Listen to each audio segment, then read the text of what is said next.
We live in an age of amazing technology. But for some people, just being a consumer of off-the-shelf gadgets isn't enough. If you're bored with this and looking for something more exciting, why not take a trip around the world at the speed of light? Delta Kilo 8 Lima Golf, this is Mike X-Ray 0 Sierra Sierra Whiskey. Okay, thank you Frank for coming back to my QRZ call. My name is Adam, as in Alpha Delta Alpha Mike, Alpha Delta Alpha Mike, Adam is my name. We all love to communicate. Amateur radio takes you beyond being a mere gadget user. It challenges you by putting you in charge of the technology. The bit that always interested me in the amateur radio was always the construction. One of the big things I've been interested in constructing is using the Raspberry Pi in amateur radio, because as a small single board computer it has a lot of potential, a lot of opportunities. So we're building a radio receiver. Okay. And so I'm just on the part which is the demodulator. This is a hobby with hundreds of different ways to have techie fun. Using this simple ham radio transceiver and a good antenna, you can talk to other amateurs around the world, and you can do it from almost anywhere. I'm at a portable station. The radio signals you transmit travel around the world at the speed of light. No internet connection or mobile phone signals are needed. Just your own skills as a radio ham. I'm 11 years old and I'm about to do the foundation licence here in England. Over. I got into amateur radio really to get a greater understanding of technology. I spend so much time on my phone, on laptops, and really have no idea how any of it works. It was a really welcoming experience for me, a really great community, and really easy to actually do.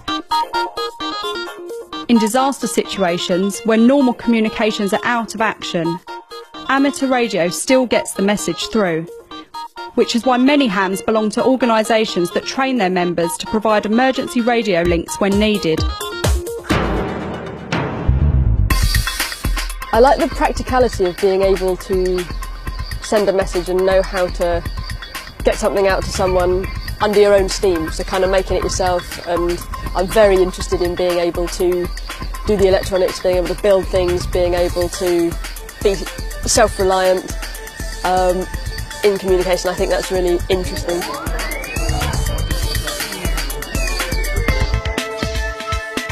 It's great fun talking to other hams in unusual and sometimes exotic places around the world. And beyond.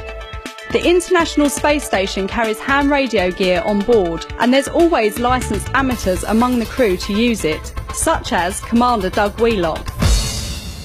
I've really enjoyed using the ham radio and talking to ham radio operators all over the world.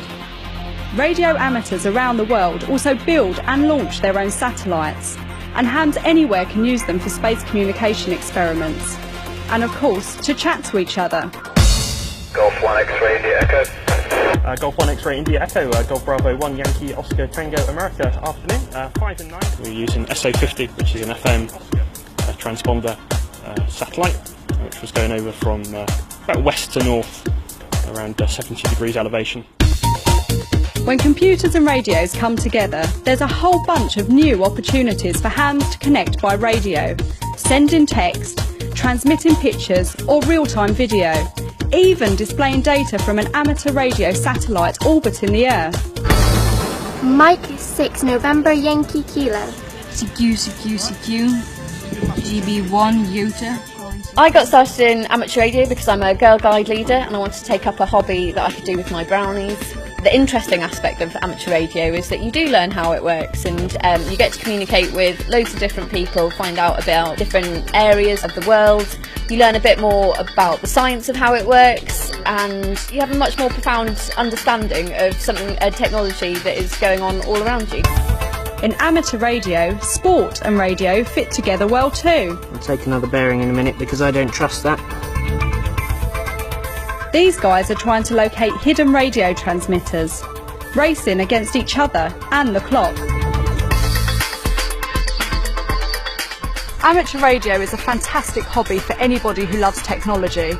I've only really been involved in the hobby for a really short amount of time, and I've been speaking to people all across the world. It's a really inviting community.